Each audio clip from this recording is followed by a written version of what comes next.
Петропавлдағы азаматтарға қызмет көрсету колледжінің жатақханасында су тасқынынан зардап шеккен тұрғындарға залалды өтеуге арналған ақпараттық жадынамалар таратылды. Заречный кентінің тұрғыны Надежда Михеева эвакуациялық пунктке жолдасымен бірге көшіп келген. Зейнеткер мұнда барынша көмек көрсетіліп жатқанын айтады.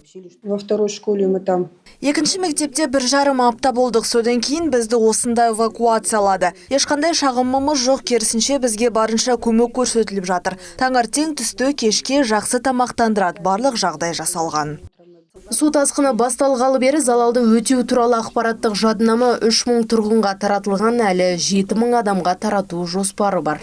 В этой памятке написана вся информация. Бұл жадынамаларда барлық ақпарат көрсетілген. Тұрғындар қайда жүгінуі керектігін, 100 айлық есептік көрсеткіш алу үшін қанша уақыт күтуі тиіс, барлық ақпарат жазылған. Біз бүгін Жұмабаев 142 мекен жайындағы жаңа жатақханадамыз. Кеше ғана Чкалов 48-де болдық. Ал оған дейін Қарасай стадионында бардық. Ертең Винокуров спорт сарайына барамыз.